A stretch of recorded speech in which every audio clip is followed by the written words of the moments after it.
Evaluation of the contingency approach. Let's see the contingency approach, that the approach how it evolves in the situation factor that account for various in the structure of organizations.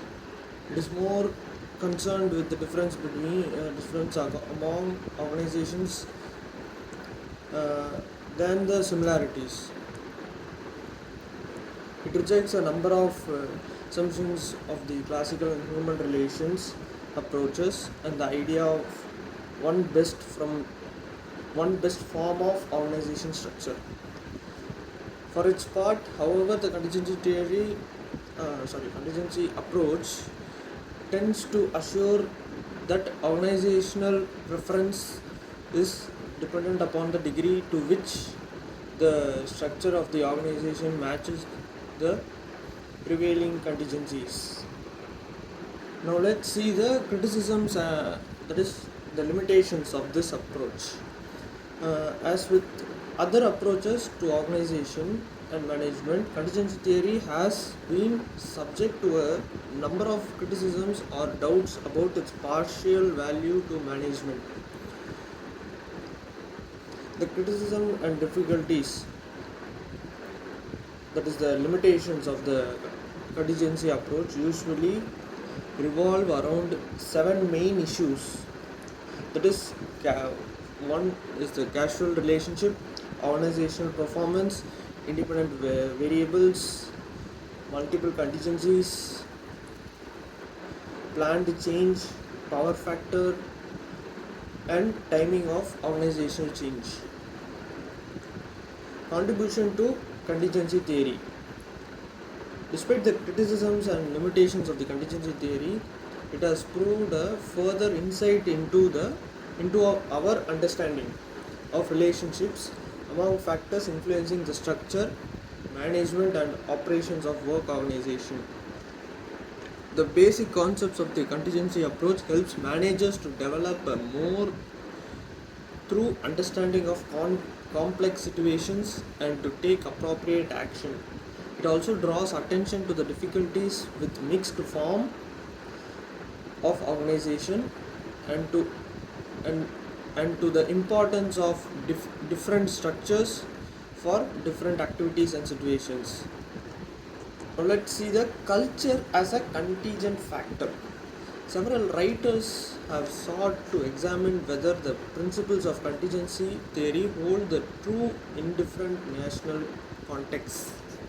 Whatever may the perspectives, it is important for future managers to understand the effect of national culture on behavior.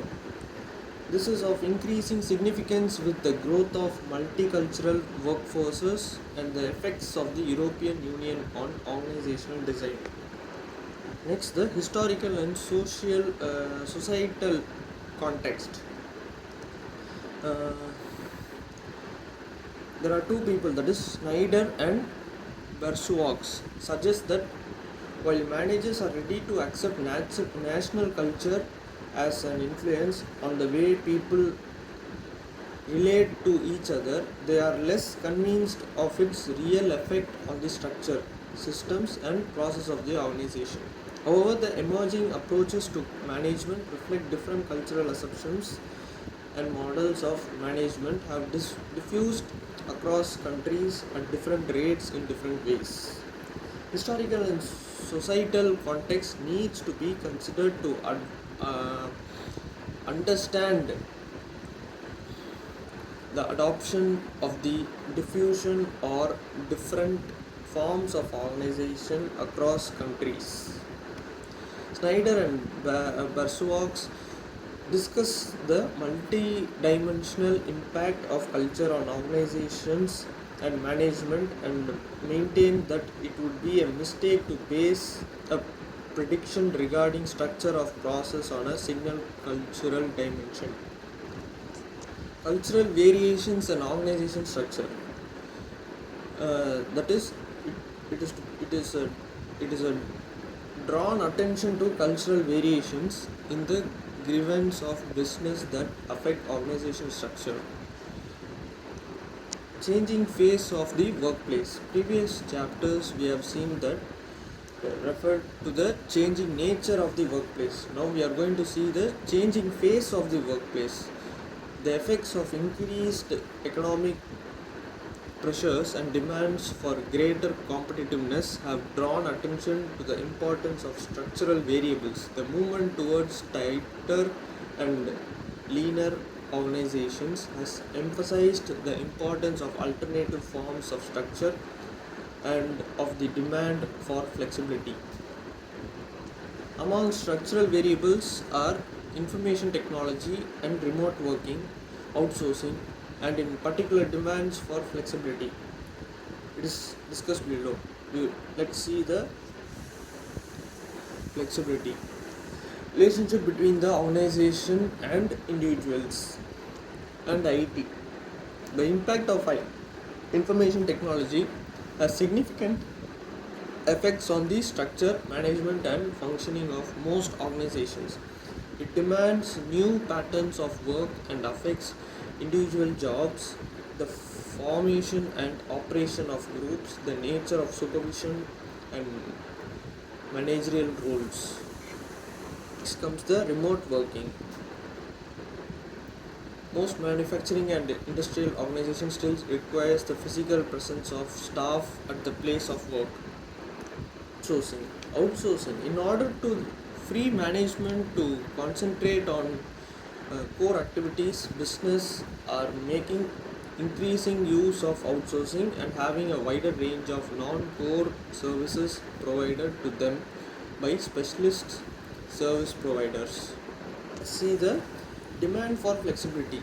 The nature of work is being redefined, and this has created strong pressures for greater flexibility in patterns of work organization and in the workforce.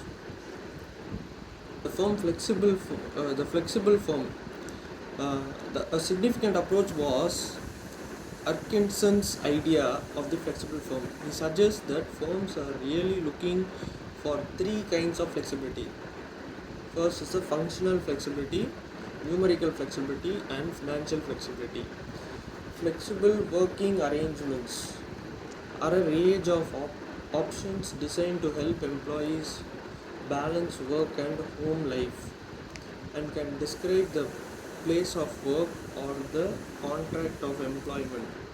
There is a wide range of flexible working practices which in many instances it can be used in a wide variety of workplaces.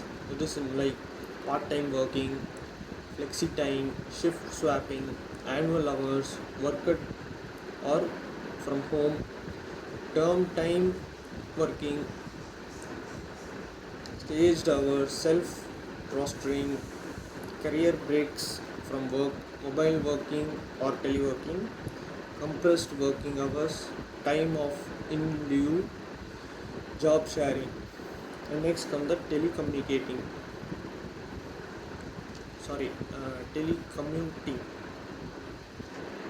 Recent advances in computerization and telecommunications have had a further significant effect on the opportunities for flexible working. People can work for almost any geographic location, from head office, a satellite office, a shared access telecenter, or from their home, hotel room, or car. An increasingly popular means of teleworking is telecommuting. Now let's see the challenges for managers. However, despite the apparent popularity of flexible working, Lucas suggests that it is still causing organizations much anxiety. The Shamrock organization, one particular approach to flexible structural design and the core and the complementary model of employment in Andy's concept called Shamrock organization. The three leaves to each stem of the shamrock are symbolic of the organization, which is seen as made up of three distinct groups of people who are managed, organized, and paid differently and wish different expectations: the professional core, the contractual fringe, and the flexible labor force. Already told before that there are three leaves, but there is a fourth leaf which is the customers. Handy also refers to the growing practice of saving labor in the core by introducing another informal unpaid form of subcontracting, that of getting customers to do some of the work of the organization. Challenges of the Shamrock. Handy suggests that although on the face of it the Shamrock is logical, these are not easy organizations to run. Each leaf of the Shamrock has to be managed differently, yet as a part of the whole, the core is the critical hub of the organization network and the raises important questions as to what activities belong in the core and which people belong in the core and for how long.